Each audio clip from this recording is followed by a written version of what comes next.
Hey y'all, how are you? Happy Friday. I gotta do more videos. I'm a woman who usually doesn't wear makeup every single day. Like I used to wear makeup every single day when I was working, but because I don't work in an office right now, I don't wear makeup every single day. So when I'm not made up, I don't feel like doing videos. So today I had a meeting and I figured why not get a video out of the makeup also. But um, it's going to be, now that the spring is here, obviously the sunlight is coming through on this rainy day.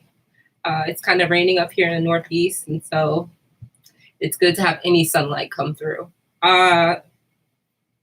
Okay, so the title of this video is, and let's put this light so that you can see more of me. Okay, the title of this video is Gayle, Oprah, Leslie, Kobe, but what about yourself, Black woman? Why did I title the video that? I titled the video that because my real question is, what about yourself? Why are we spending so much time discussing people that have no bearing in our lives? Meaning, Oprah has never done anything for me. Gayle has never done anything for me. Neither has Lisa Leslie or Kobe Bryant. And the reason why I say that is because we have to remember this media is fed to us so that it can distract us from more important goals in our communities and more important goals in general in life. And even though they're over there having a fight about Gayle and her perspective on Kobe and whether Kobe was a good man or not, or whether he was a rapist, and all of these things that really just don't matter because he was acquitted just like Trump. So even if he was guilty, which I'm pretty sure he wasn't, he was acquitted. And the reason why I say I'm pretty sure he wasn't is because one thing about a good-looking Black man with money is he doesn't have to rape anybody. So I guess people don't want to say that out loud because his wife is hurting, but Kobe was fine than a motherfucker. Kobe was very handsome. Excuse my language. Kobe was very handsome, and so he didn't have to worry about, the types of things that an ordinary man with money, because usually men with money are not that attractive, because all they do is focus on making money. The only attractive ones are the basketball players, and a lot of the basketball players don't have the best faces. They just don't. And so, to be honest, he's a good-looking man, and he would never have to rape that woman or whoever the hell that was. I guess the Disney, I don't know, heiress. Who cares? The point is, who cares? No one cares. None of this stuff relates to you, Black woman, because the money doesn't go in your hands. There's no notoriety to be gained. There's nothing that helps your situation or the situation of Black women. So I think it's best that we just leave it where it is.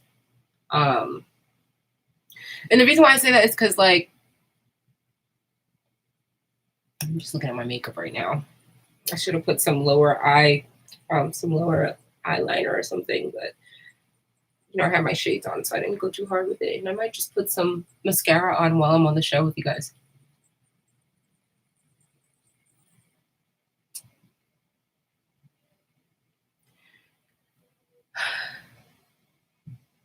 We shouldn't be concerned with Gayle, Oprah, Lisa Leslie, or Kobe. None of these people can do anything for us. You know who can do something for us? The man that works in your building who is the director in a different department at your job. Get to know him. These are the people who, these are the men that are the so-called quote unquote targets, meaning we target men with money. And we can't even target Kobe types. That's why Kobe doesn't matter, because Kobe types is for a certain type of woman unless you've arrived to that level. And a lot of us really haven't. And so I feel as though that conversation is not important for us. The real conversation for us is, how do we get these men to continue? Not how. It's not really how. It's not how do we, it's how to. Meaning they're going to do it. They're going to do whatever we say because they want us. And once you realize that and you have that ingrained in your personality, there is nothing that a man can do to ever discredit you as a woman or ever put you in a position where you think that you're not important, because he knows his importance is based off of having you around. The full package of a successful man is not just money. If all you have is money and you're successful, you almost look like a fool. The money is meant to be the honey to draw the bees in. So a man with a lot of money, he has a lot of honey. He has a lot of bees are swarming around. A man who has a lot of money without a lot of bees swarming around usually means that he is a workhorse, and you can most likely, that's a target. Because if he has a lot of women around, you can't target him. You might be so sexy, you might be so everything, but how could you target someone who is pretty much fulfilled? If there's no need for a woman because there's 20 women around him, you got to be something special, baby. So I think concentrate on the men who are workhorses, the ones who don't even have time for a girlfriend. And that's what I'm doing right now. I'm concentrating on someone who doesn't really even have time for a girlfriend. But because we dated when I was younger and he took me very seriously and we never had sex, he's even more of a potential now. He literally has more money now and more prestige now. He has a daughter now, but he also doesn't have baby mama interactions, really. He pretty much doesn't even interact with the girl. His mother goes and picks the daughter up, and it's clear that he needs someone to help him raise his family. And so that's where and how I'm going to continue to approach him. What the hell is going on in the corner? Oh, God, I've been drinking too much coffee. See that, guy? A tooth actually goes there. I actually paid for, there's implants in there, but the crown I haven't paid for. So I'm going to do that. It literally has been sitting like that. So that's one of the goals. That has literally been sitting like that for years now. And it's ruining my face. So what I need to do is I need to just go and get that done as soon as I get some really decent insurance, because right now I'm not on an insurance policy that would really cover my teeth. And since they're in good shape, I'm not going to die. I'll have a tooth in another couple months. Who cares? There's just certain things that I know they tell you got to have everything perfect to level up, but sometimes people like a flaw or two. Sometimes you walk into a place and you're too perfect. That makes people think that you're unrelatable. They can't talk with you. They can't deal with you. They can't interact with you. And when they see that I'm missing this tooth, yeah, she's pretty, but she's missing a tooth on the side. That humbles me a little bit. That brings me down. That lets people feel like they have an opportunity to get closer to me. Even if they don't, they should feel, they should feel comfortable. They should feel like I can approach this girl. I can talk to her. I want to get to know her. And, oh, it's cute that I could get that tooth done for her for a couple $1,000. Like, you want a man like that. That's what I'm used to. I'm used to men who are like that. Only recently, over these last couple of years, have I wasted my time and allowed myself to mess with Dusties, because I was giving a brother a chance. And to Cerebral's point, when in her video yesterday, yeah, we can't be giving brothers chances anymore. Giving a brother a chance is how you get beat down. This is how you get bags under your eyes, beat down, fat, unhappy, unhealthy, by making someone else's priorities more important than yours. Because when you give a brother a chance, not only does he come with his lust for you and his silver tongue trying to finesse your ear, he also comes with a lot of baggage to unload on your kitchen table. And he doesn't even know how much baggage it is because he's been lugging it behind him. And when he finally puts it on your table, it's bigger than your whole table. You just literally don't have the capacity. So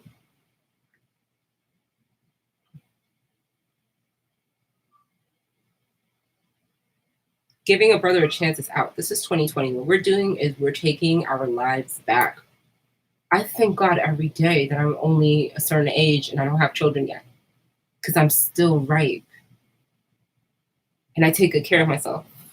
I literally basically don't drink. I drink a little wine every now and then, which is barely. Lately, I've been drinking Miller High Life, one of the lightest beers on the market.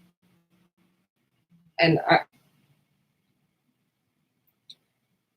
I drink wine, beer, anything that can keep me leveled because I want to bring my best forward every time. And I really want to be the woman that can get whatever she wants from whatever man she wants. And I have it down packed in my soul and my heart, and my game is tight. But there are just certain things that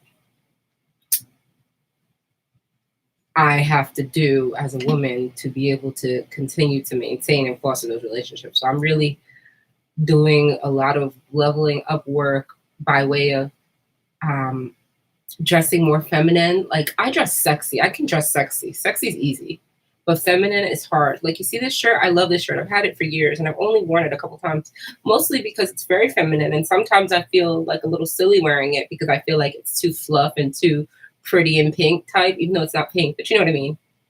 And then today it hit me that no, that's exactly how I need to look now.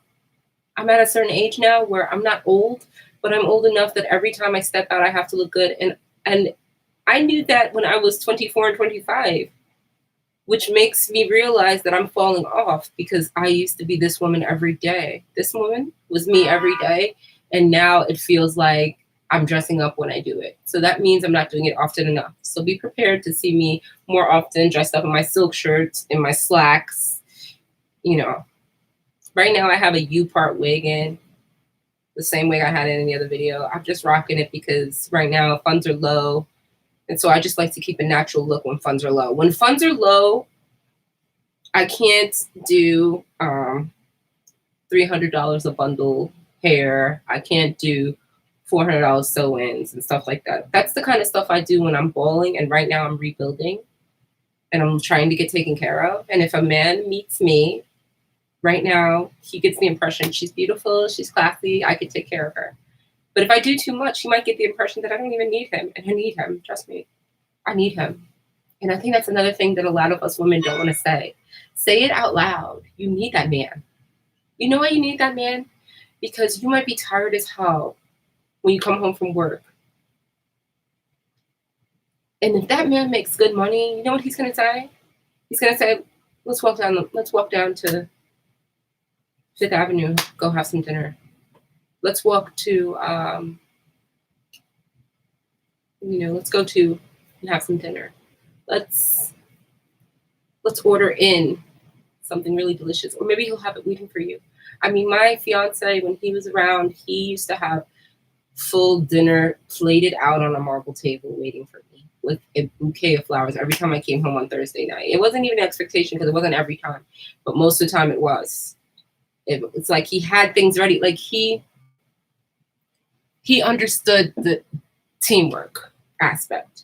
And so a lot of women are getting lost because teamwork has been omitted out of almost all relationships. It's like a competition now. It's so sad. I don't want to compete. I don't want to compete with my man. I want my man to blow me out the water.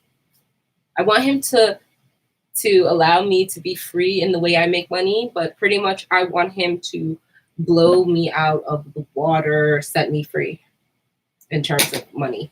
I don't want to compete with him and be making 150 and he's making 160, 170. That's not working. I don't want to be bringing home 20,000 and he's bringing home 20,000. That's not working. I don't want to be putting up 50,000 for a condo and he's putting up 30,000 because he has more income. Are you crazy? That's women. We got to restore the balance. It doesn't matter what color you are. A man wants to put a baby in you, then he wants a house and he wants a marriage. That's what you're saying to me. Any man that's ever said, I want you to have my baby, I say to him, wow, I'm honored, but you couldn't afford me to have your baby. And they're like, why? It don't cost nothing. Yes, it does, because you would have to marry me, meaning you'd have to buy the wedding band, the ring, pay for the ceremony, buy my dress, everything. You'd have to put me on full display. A real marriage, a real wedding, not a city. I'm not going to City Hall. Sorry. Not to say that that's anything wrong with that, but why would I go to City Hall if you want to put your baby in me? You're going to be showing me that you want to do whatever it takes to be able to put your baby in me. And you won't get a chance to ever put your baby in me because you won't get a chance to slip up and try to put your semen or your seed in me. And that's a problem in our community amongst young women, Black and brown, is we just lay there and hope that he's going to listen to us. And no, he doesn't. And then you get pregnant. I'll never forget this time when I was dating an ex-boyfriend. He was Haitian. And he literally was trying to get me pregnant. And then I told him I didn't really want to be pregnant. He was 25. I must have been, I don't know, 22 or so. 23. I don't know. Was I 20? No. I might have been 20 and he might have been, I don't know, but it was super young. We were living together and he thought that because we were living together, it was time to have the auntie and have a baby. And I told him that's not going to happen because I'm too young to have a baby, number one. And number two, we have to be married. So what we're doing right now is playing house. And after that situation with him, I decided I would never live with another man. I lived with my other guy after that, but that was the guy I was going to marry. And he passed. But honestly, I'll never live with another man in his apartment or nothing unless it's free. But the minute you expect me to start contributing to your bills and things like that, no, I could be doing that in my own space without you trying to put your in me every time you get an opportunity. A man, if he wants to put his penis in you, you should make him pay the highest price possible. He's got to take you out, he needs to show me he can provide for me. So here's the way that you're going to provide for me. See, this is why I don't waste my time speaking about Oprah and Gayle, and because none of that matters. You have to show me how you're going to provide for me. Here's one way you can provide for me. Take me out to dinner shows me that you're going to provide food for me. That's the basic. That's the easy. That's why when men are not willing to do that, they're not really into you.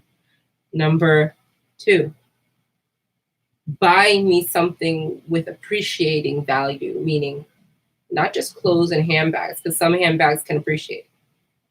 Some clothing becomes vintage and becomes more expensive, but not most of them. When I'm talking about appreciating assets, I mean, you buy me not even a car, because a car is not an appreciating asset. But you buy me a condo, a house, or real jewelry that, like, because people don't understand, jewelry is a very good investment. It's like having money. It's like having coins. And jewelry appreciates because the price of gold always goes up. The price of silver always goes up. And all these precious metals and jewels. And also, depending on where you get it from, the brand's name may actually increase the value tenfold. Because if it's a diamond bracelet, it's worth something. But if it's a diamond bracelet from Cartier, it's worth 100 times that. So jewelry. So Kati, where? No, but all y'all go to Trinidad, enjoy yourself. All y'all going to Trinidad Carnival, enjoy yourself. Just know I done that so many times, overs and overs and overs. And next time I do it, I want to do it with a sick crew of girls that are so confident and so fun. And I want to do it with a crew of girls who we are top notch entrepreneurs. I don't want to do it again. You know, I did it before with my girlfriends and it was really fun, but each time I did it in a different way because I wanted to have a different experience. So at least I pride myself on that. It wasn't always the same group of people. I think I did it with my girlfriends twice, but other times I went with other sets of people. And one year I even kind of bounced around where I had my own little area. I bounced all over and I made so many friends that year. I mean, I would consider that like one year where I was pretty much alone. I came out there on my own. I met up with a friend out there, spent time out there, and then I pretty much learned the island. I mean, I was even driving around. That's the way to travel. Sometimes when you're a beautiful woman, other less beautiful women can hold you back.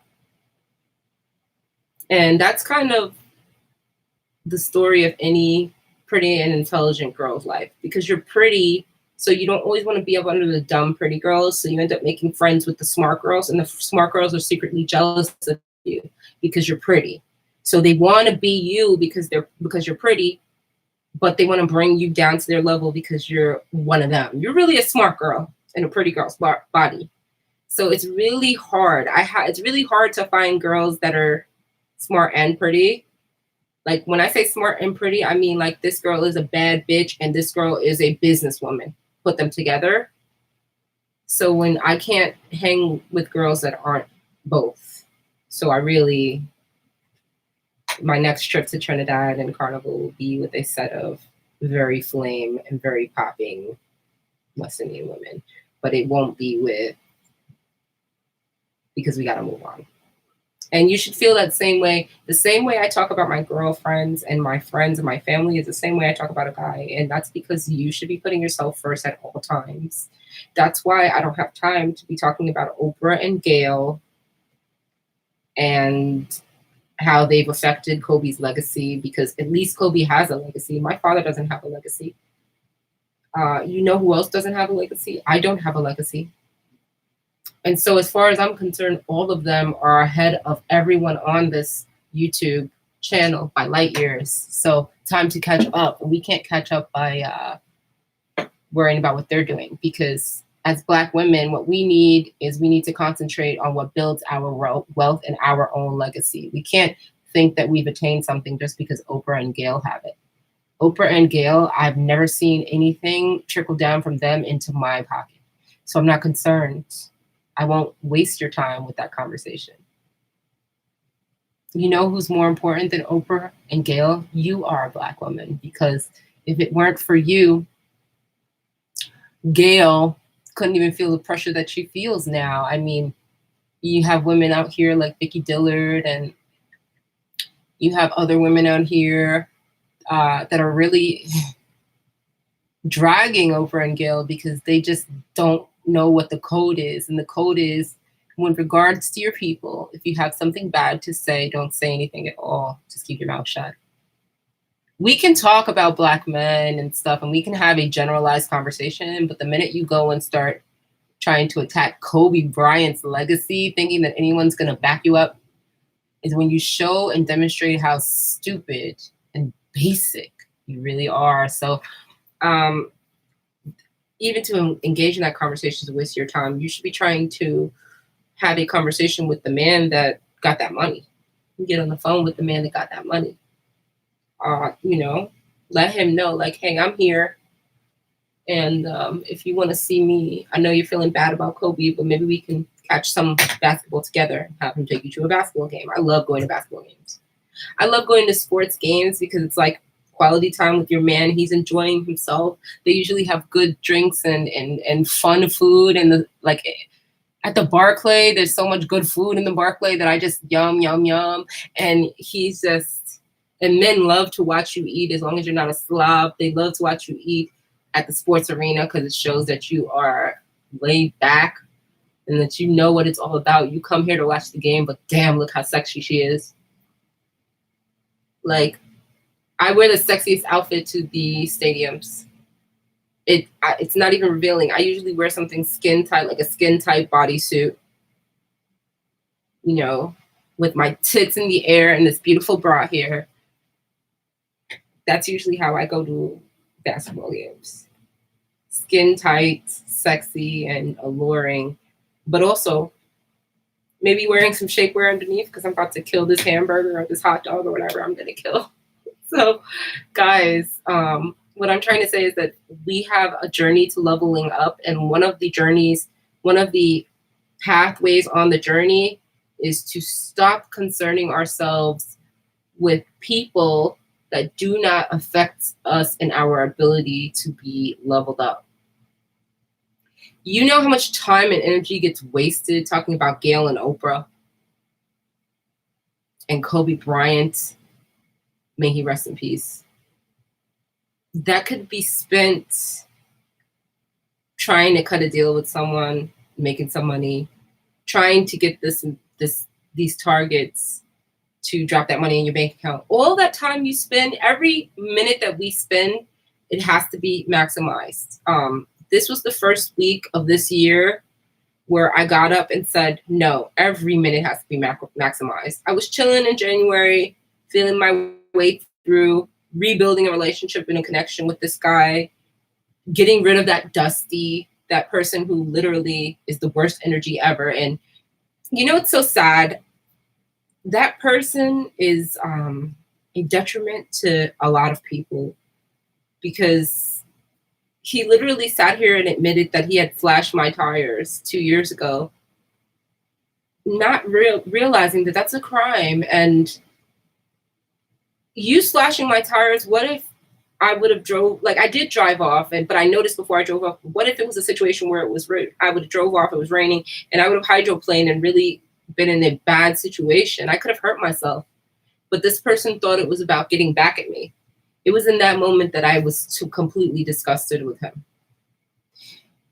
What I need this person to understand, and I hope to God that this person is watching, because I want them to understand and really look at me very clearly when I say this. You are trash.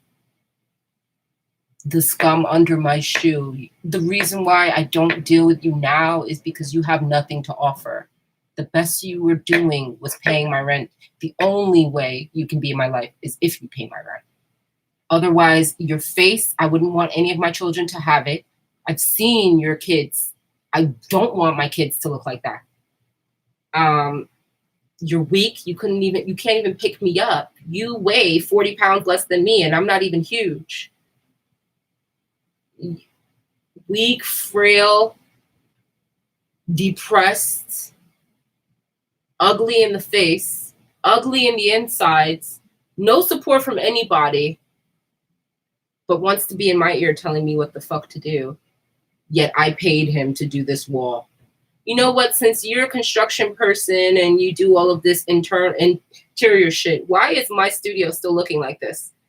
You are supposedly messing with me. This is the person who has bad energy that's out of my life now. But he was supposedly messing with me. But yet you still couldn't repair certain parts of the wall. You see what I'm saying? It was literally the last time he was here, he was trying to touch my breast, and I literally started getting infuriated. Like, get your hands off of my beautiful breasts. Disgusting. Waiting until I'm laying down for you to creep in next to me in the bed, on the futon that you sleep with me on in my studio, because my bed can't even fit anymore because I had to move back in here. We lay on a futon, and you want to come in when I'm asleep and letting you rock out and just trying to get out of your way because you're doing things for me. You want to come and lay down next to me with a dick that doesn't even get hard, with a flapjack penis. It's like I was disgusted in myself. This person used to have more pride in themselves. I have too much pride in myself to even have this person around me. Literally me walking out like this now because I'm back on my shit. I'm done with trying to support a Dusty in his search for his business, which will never get off the ground. Sometimes when you come from other countries, if you know you're going to live like a pauper and never aspire for more, why not just go back to St. Lucia? Like, it doesn't make sense for a man who is grown, who can't pay his child support, who can barely support himself, who has no papers, no documents, no nothing, to continue to even stay here. So I gave that person up because his energy was so bad. And what I realized was that the minute I did that, I felt relieved. And the minute I did that, I made space for someone who really loves me, like someone who really is in love with me. This new guy, he's in love with me. And he's not even new. He's a return on something that, that I nipped in the bud early, because I said, I'll have a purpose for you later in life. When I met him earlier, I was like, oh, I'll have a purpose for you later in life. Right now, I'm not going to give you my whole 20s, and I'm not going to argue with you every day because I want to be free. So let me be free, and I'll see where you're at. And thank God I came when I did, because he has a 2-year-old, which means he needs a woman in his life to help him, but he doesn't want to be that woman. If I would have waited another year, he might have picked up another girl to marry and make his wife. This man, I know he loves me. It's not hard to have a man love you when you do things right by him and you treat him with respect, and he's a man that can be respected. The thing is with the person who has the bad energy is he can't even be respected. So it's very hard to love a person who you don't respect. This other person that I'm now dealing with, I can respect him. Anything he says goes because I respect his mind. He knows what to do. He's a leader. He's a leader, so anything he says is well thought out. We were talking in text message, and he said something about not being a risk taker like that, like opening up his own business. And I said to him that, I literally said to him, I said, well, honey, you're the man. You don't have to take risks. It's your, let the women do that. Like, the women take risks. I said, women take risks. Men don't have to do that. And then he came back quickly and said, well, men can take risks too. That was his way of saying, I'm going to be a business owner someday. Don't think you're the only one. But for right now, I work this high-powered job and I can take care of you. I'm not forcing anything. It's when he's ready. Because one thing that men don't like, and especially well-to-do men, is they don't like, and especially well-to-do Black men that have women throwing themselves, they don't like to be pressured. They want to feel like they're coming for you.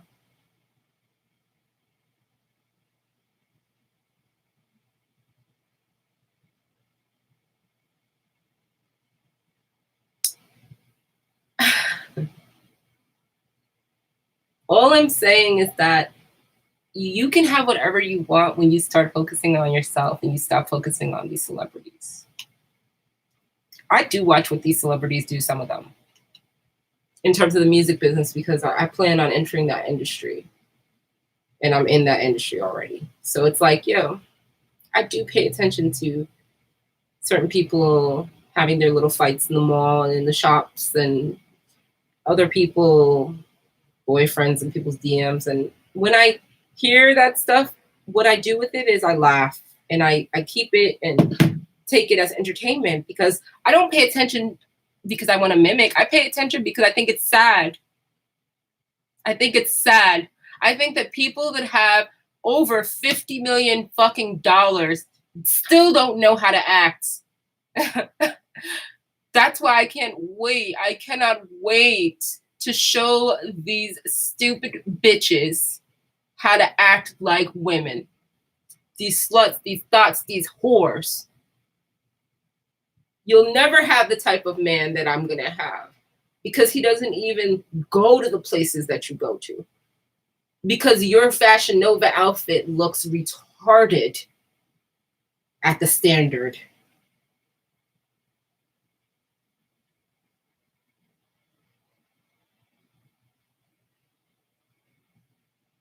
Because your tarantula eyelashes are blocking the view of the lady behind you at the opera. Those are the types of men that I'm going to go forward in dealing with. It was different when we were younger, and it was like everybody wanted a thug. Everybody wants a little bit of a bad boy when they're younger. But now that I'm at this age, I've never had a problem with lames. I love a lame. You know what's not lame? His paycheck. You know what's not lame? His 1099 income, since he's a partner at the firm. You know what's not lame? his 1099 residual income since he built that business over there and transformed that business over there.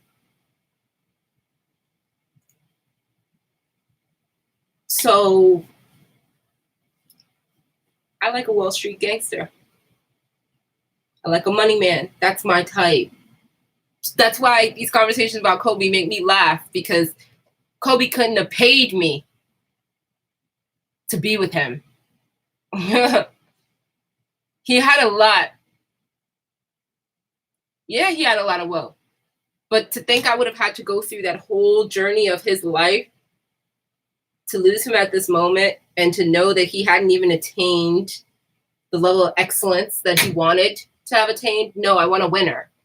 It's not about Kobe anymore. I think as women in 2020, we have to stop looking outside of ourselves for perfection. There is so much perfection within yourself, Black woman. It's like literally when I do these videos, I get so distracted because I'm watching myself. I'm looking at my own face.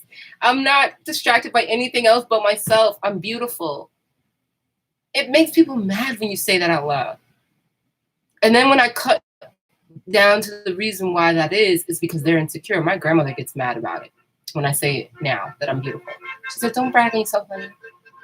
I said, well, am I not beautiful? She's like, you're very beautiful. Don't brag on yourself. I was like, well, Grandma, that's the problem. That's what they've been telling little Black girls forever. Don't brag on yourself. Humble yourself. No, fuck you. Not Grandma, but in general. Society, fuck you. I always knew I was beautiful from when I was 12 years old. You could ask all of my friends. You could ask my Asian friends, my Chinese, my Japanese, my Korean friends, my Indian friends. You could ask my white friends, my Russian, Polish, Italian, Portuguese friends. You could ask my Black friends from the hood, from the South, from Louisiana. You understand what I'm saying? From Cal. You understand what I'm saying? From Brooklyn. You could ask my West Indian friends, my Trinidadian girlfriends, my Jamaican girlfriends, my Guyanese girlfriends. You could ask them, have I ever had low self-esteem? It doesn't exist in me. I'm a fighter. I literally grew up next to white girls, so I look at them and what I realized was like, wow, a lot of them are not that beautiful, but by the time we hit 7th grade, bitches were wearing makeup. So I started wearing makeup too. And my mom, and you know what else? My mom, she's a beautiful woman, so she didn't get mad. She had makeup. I was wearing hers. So what I'm saying is femininity is a tool. Use it. Don't be worried about men that aren't doing anything for you, and live your best lives, Black women. It's time, okay? And I'll be back later. I love you. All right? A Black Beauty out.